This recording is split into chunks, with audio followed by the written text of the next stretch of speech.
Voltamos com o Impacto de Santidade e hoje a gente está falando um pouco sobre ser missionário, né? E a gente está aqui com a Mirella. E Mirella, a gente falou um pouco sobre o ser missionário, o que é ser missionário, sobre a radicalidade de ser missionário. E me fala de ti, de forma pessoal, como é ser missionário para ti? É a melhor coisa da vida. É o chamado de Deus para a minha vida. Como eu já falei, eu sou muito feliz sendo missionária. Não é fácil, né? Não é algo que me deixa no meu comodismo. Pelo contrário, me faz sair de si. E eu amo isso, né? Eu amo essa radicalidade que o nosso carisma é chamado a viver. Eu amo anunciar. Eu amo falar de Jesus para aquela pessoa que nem esperava, né, que Jesus ele vivesse daquela forma, que Jesus ele fosse amor, que Jesus fosse justiça, fosse misericórdia. Então eu sou muito feliz, né, diante do chamado de Deus para minha vida. E como eu já falei, eu me arrependo muito somente de uma coisa, de ter resistido tanto à vontade de Deus e de muitas vezes ainda resistir, né, quando Ele me pede algo que me faz sair de mim, que me tira do meu comodismo. E Ele faz isso conosco diariamente. Então, diariamente, Ele tem algo novo e extraordinário para que seja vivido por nós, né? E nós precisamos adentrar neste novo com confiança e se abandonando nele. Então, eu sou muito feliz de levar Jesus para as pessoas, né? De salvar vidas também, levando Jesus e ressuscitando muitos corações. E hoje, Mirella, assim, com toda a comunicação que existe, né? Por quê sair para falar de Jesus ainda? Será que o evangelho já não chegou em todos os lugares? Não, tá longe. E tá longe. E outra, a forma que chegou, né? Qual a forma que chegou? Porque muitas pessoas dizem, eu confio em Deus. Será que realmente você confia em Deus? Será que realmente você vive a intimidade com Deus? Será que você não está apenas indo na onda do cristianismo e não vivendo o cristianismo, né? Então, esse mundo globalizado, ele, pelo contrário, ele trouxe mais dispersão. E nós estamos para mostrar a verdade. E o que as pessoas precisam é de verdade, radicalidade. Pessoas que realmente mostram com a vida que a felicidade está em Cristo. Que a felicidade não está nos prazeres mundanos, mas a felicidade ela está na pessoa de Jesus. Porque Ele é a nossa felicidade. São João Paulo II fala que, em uma frase que a felicidade ela tem um rosto, e é o rosto de Jesus. Então Ele é a nossa felicidade. E mostrar isso com a vida é muito prazeroso. Muito mais do que palavras, muito mais do que eu chegar para as pessoas e dizer Jesus é a felicidade, eu vivo a felicidade. E as pessoas olham para mim, meu Deus, o que faz essa menina jovem viver dessa forma? O que faz? Né? Que Jesus é esse? Isso atrai, isso acaba atraindo, né? Tanto adultos como idosos, como crianças, como jovens, né? Atrai todos, né? Por imaginar que Jesus é esse que me faz tão feliz, que nos faz tão feliz. A gente falou em vídeos anteriores, né, que o ser cristão tá na moda e não é diferente com o ser missionário. A gente pensa que é uma coisa fácil, a gente romantiza as missões, mas a gente precisa entender também como são as dificuldades diárias, mas tendo aquelas dificuldades, aquilo ali não tira a minha felicidade, né? Não, na verdade, as dificuldades, elas são detalhes, né? A nossa vida é uma vida de luta. Sim. A gente já sabe disso, né? A nossa vida é uma vida de luta para viver a vontade de Deus em nossas vidas e deixar realmente de lado todo o nosso comodismo, toda a nossa preguiça, todo o nosso medo e lutar para fazer a vontade de Deus. Mas isso é algo que realmente completa os nossos corações, é algo que nos deixa totalmente felizes, né? Então, realmente a nossa vida é uma vida que tem as suas dificuldades, mas isso se torna detalhe diante de tanta graça, sabe? De tanto prover de Deus. Eu não digo prover somente material, mas o prover espiritual também de Deus, né? Então, os detalhes e as lutas se tornam... Na verdade, as lutas e as dificuldades se tornam detalhes diante da grandiosidade assim, de Deus em nossas vidas, diante de uma presença tão real no nosso meio. Tu acredita que a vontade de Deus ela precisa ser uma certeza na minha vida? É o seguinte, por experiência própria, né? A vontade de Deus, ela é algo que no fundo do meu coração eu sei o que é, sabe? Lá no fundo eu sei o que é, mesmo quando eu tentava fugir da vontade de Deus, no fundo, lá no fundo eu sabia o que era a vontade de Deus para minha vida. Não é uma certeza igual o mundo quer, porque assim, para o mundo, certeza é sinônimo de segurança. Em Deus não. Eu tenho certeza, mas a minha certeza ela é sinônimo de abandono, de estar sem seguranças e se abandonar em Cristo. Né? Santa Teresa d'Ávila fala que a presença de Deus, né, você não pode ver, você não pode tocar, mas você tem aquela certeza que Ele está presente. Né? Então, eu acredito que a certeza ela tem que ser firmada no abandono. Né? A certeza ela não vem para mim como uma segurança, mas como impulsionar para me abandonar em Cristo, para me abandonar cada vez mais à vontade de Deus em minha vida. Então, eu sempre tive, né, essa certeza lá no fundo que era isso que Deus queria para minha vida. Mas muitas vezes eu não queria aceitar. Aí eu inventava várias desculpas. Ah, mas como vai ser isso? Ah, mas como vai ficar aquilo? E uma das passagens, assim, na verdade, algumas cenas que me marcaram muito no Evangelho foi o chamado, né? Quando Jesus, ele chamava os seus discípulos e os discípulos imediatamente o seguiam, né? O seguiram. Então, assim, isso tocou muito meu coração, né? Nós não precisamos estar perguntando, o que eu vou comer amanhã? O que eu vou vestir? O que eu vou fazer? É se abandonar em Deus e isso não é irresponsabilidade. Isso é confiança. Eu confio em Deus, eu confio tanto em Deus que eu deixo a minha vida totalmente à mercê dele. Eu tenho uma rotina diária, mas é ele que vai me mover diante da minha rotina. É confiar, né? E ir descobrindo durante o caminho, né? Sim, sim. E a gente vai... É um caminho de descoberta, né? A gente vai descobrindo à medida que a gente vai crescendo na intimidade com Deus. Sim. Felipe falou uma vez que existem, né, algumas coisas que Deus ele só vai revelar às pessoas que estão nas profundezas. Então, nós temos que ir para as profundezas. E quanto mais a gente mergulhar, mais Ele terá algo para nos revelar. Talvez no nosso relacionamento a gente esteja na superfície pensando que está em algo profundo, né?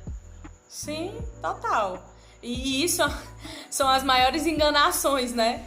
A gente tá ali na superfície, a gente tá achando que tá fazendo a vontade de Deus, a gente não tá ligando porque as autoridades estão falando, porque acha que o que você sabe é certo, o que você faz é certo, porque você tá íntimo de Deus. Mas na verdade você tá na superfície e as autoridades querendo te levar pra profundeza e Deus querendo te puxar pras profundezas e você na superfície achando o máximo. Mirela, outra coisa, muitas vezes a gente pode até entender o nosso chamado, pode entender a vontade de Deus na nossa vida, mas tu acredita que muitas pessoas elas ficam com um pensamento de indignidade Aí elas ficam com um pensamento de indignidade perto da grandiosidade de Deus na nossa vida? Sim, claro, né? Muitas vezes o inimigo que ele só sabe mentir, né?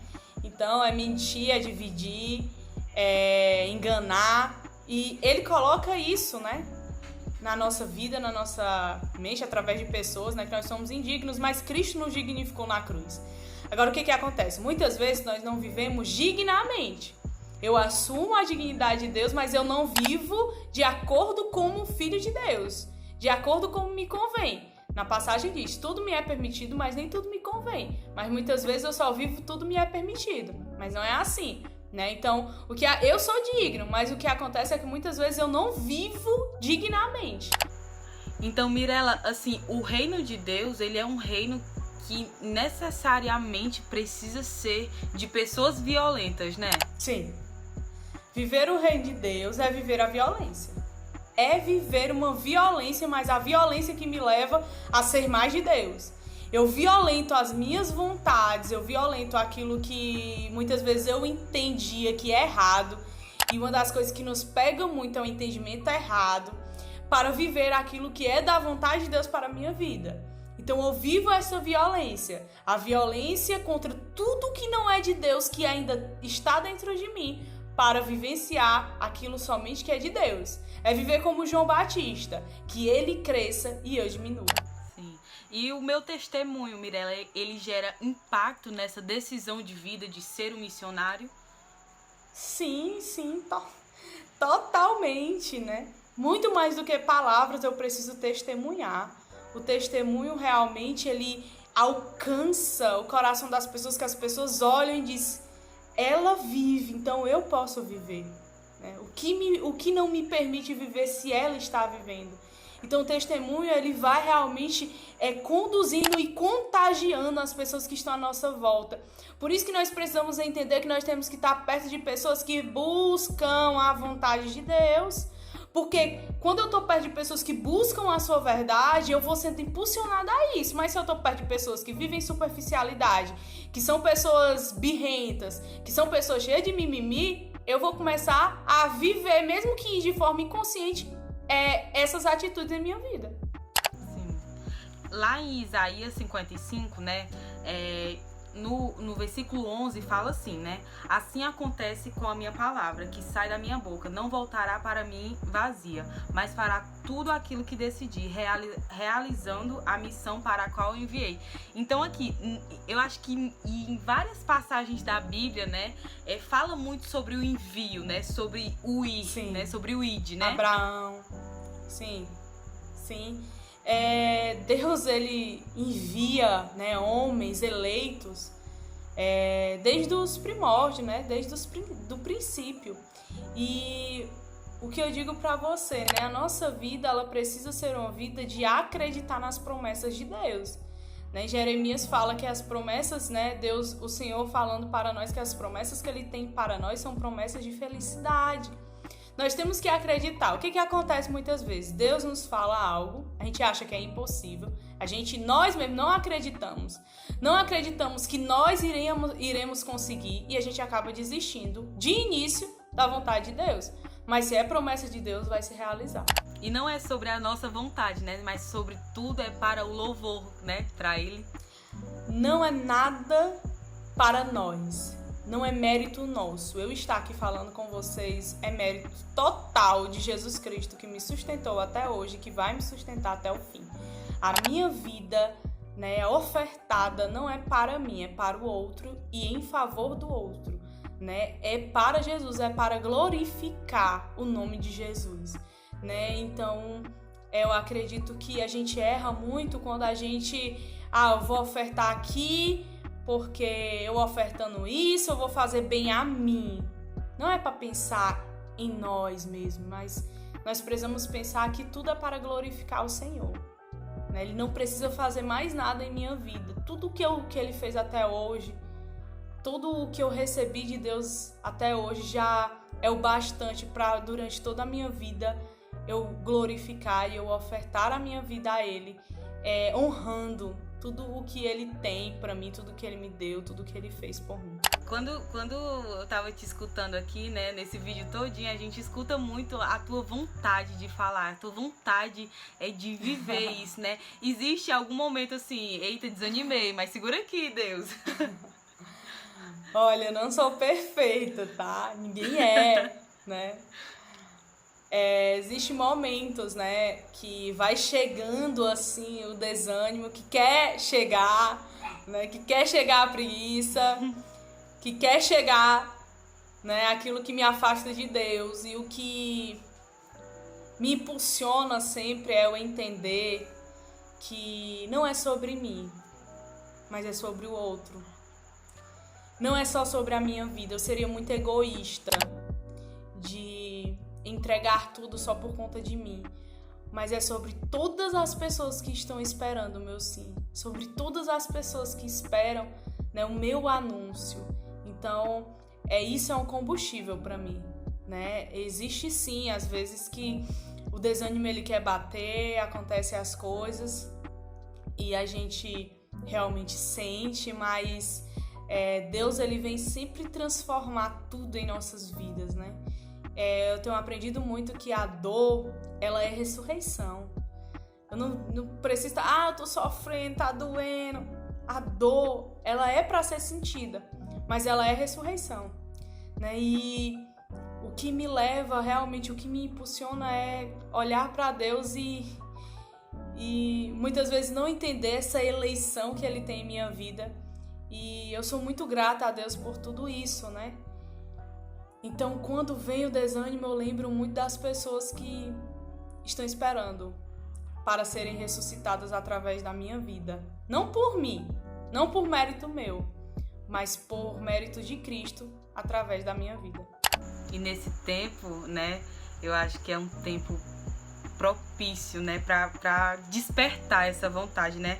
E eu acho que tu poderia falar um pouquinho sobre abraçar, né? Sobre esse despertar que existe. Às vezes, existe muitas vezes no nosso coração e a gente tá aqui, não é pra mim, mas que a gente comece a enxergar, a abraçar, né? Esse propósito que Deus nos chama, né? Deus vai falando muitas vezes, né? A gente vai se fazendo de doido, né? Deus falando e a gente querendo fugir.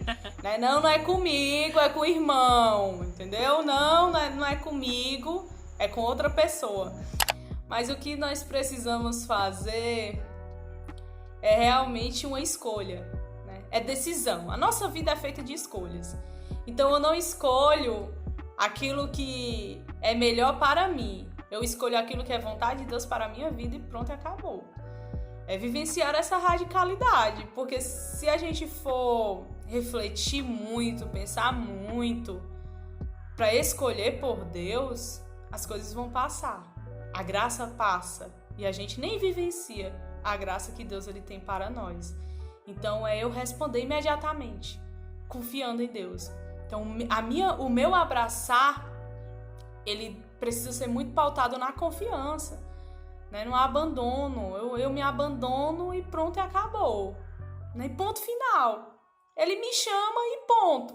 A gente quer muita, sabe? A gente procura muita resposta e procura, e quem vai procurar essa resposta, as coisas vão passando, as oportunidades passando e você lá. Então procurando a gente tem que ir. Sim. Sabe? Todo mundo crescendo, todo mundo amadurecendo e você lá procurando resposta, um sinal do alto, do céu, Deus chegar e sua autoridade lá, ó, falando, seu pastor, seu orientador, seu acompanhador.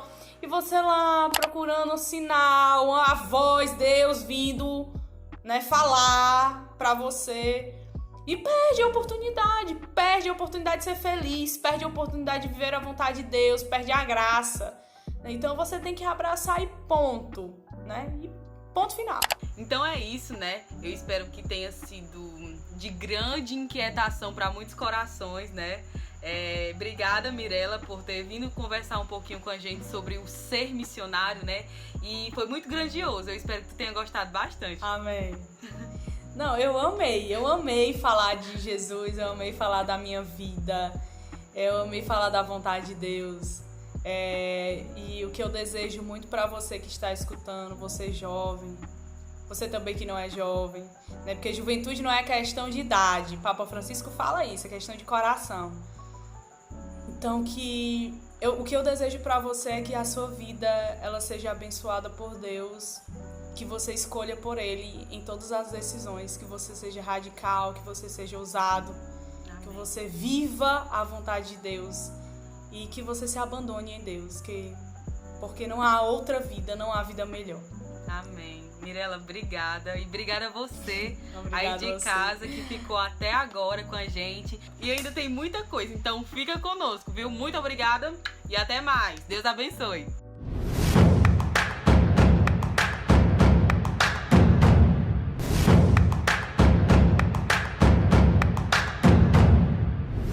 Oi, Kadoshi, como vocês estão? Espero que esteja todo mundo em paz. Hoje no Impacto de Santidade a gente vai falar um pouco sobre ser missionário. E a nossa convidada, ela é aqui de Ceará e tá lá em Salvador em missão. Mirella, eu acho que tu pode falar melhor, pode se apresentar. Olá, família! Eu me chamo Mirella, sou responsável pela Embaixada Kadoshi aqui em Salvador. E eu estou muito feliz de participar deste quadro com este tema Ser Missionário. E eu tô muito feliz, né? Que a gente vai falar um pouquinho sobre o ser missionário, né? Sobre o sair em missão, sobre ser um jovem que anuncia o Evangelho de Jesus. E para iniciar, a gente vai pelo básico. O que é ser missionário, Mirella? Ser missionário, para mim, é sair de mim, né? É sair de si para anunciar, para encontrar outros, para levar Jesus a outros, né? É esse sair de onde eu estou, seja uma terra geográfica, mas também como minhas terras interiores, para encontrar aqueles que estão esperando ansiosamente o anúncio do Evangelho. Isso para mim é o ser missionário. Tu acredita, Mirela, que toda pessoa que nasce, ela tem uma vocação a ser missionário? Eu acredito que todos nós somos enviados. O batismo, ele nos envia, né? Mas o nosso chamado, ele é algo que potencializa o envio de maneira específica na minha vida. Então, todos nós somos enviados, somos chamados, né, a sair e anunciar. Mas esse anúncio, ele se desdobra de forma específica a cada um diante da vontade de Deus para cada um.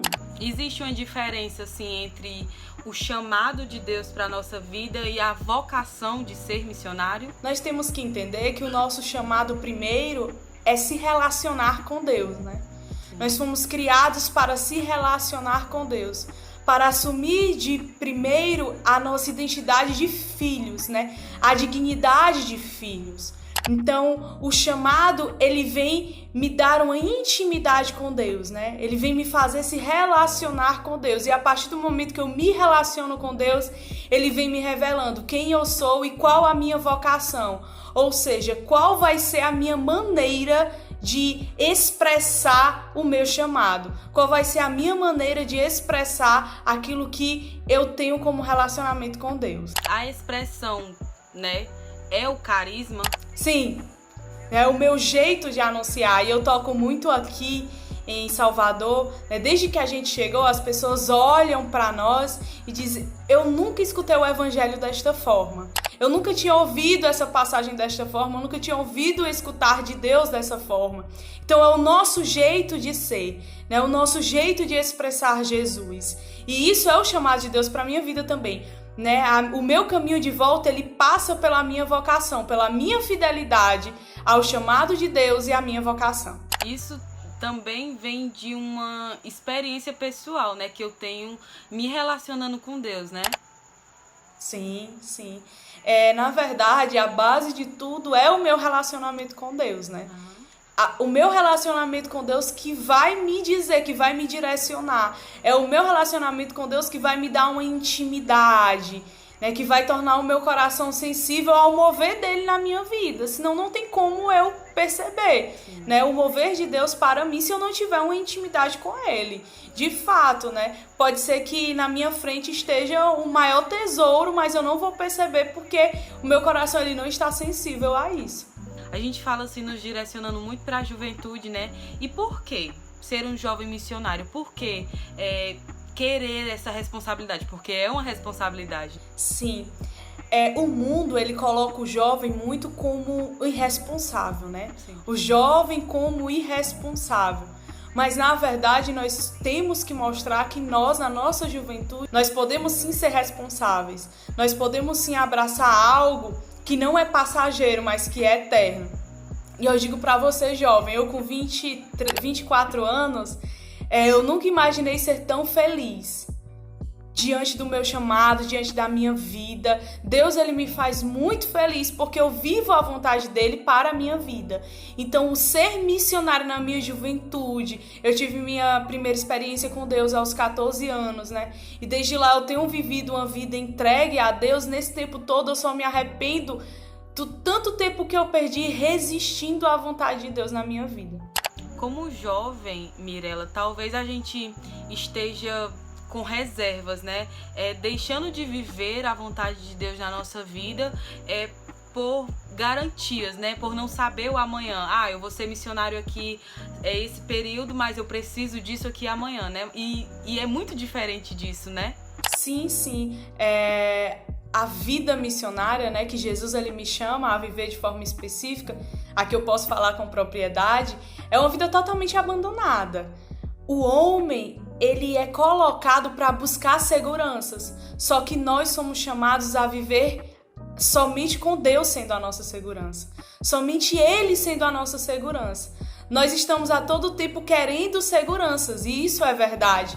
Mas Deus, ele vem dizer que ele é a nossa segurança, que nós não devemos se preocupar, porque ele tudo irá prover, e ele tudo vai cuidar, e ele vai abrir a porta que tiver que abrir, ele vai fechar a porta que tiver que fechar. Então é realmente se abandonar nas mãos de Deus. Nós falamos muito isso, e parece realmente muito lindo tudo isso, mas viver é difícil.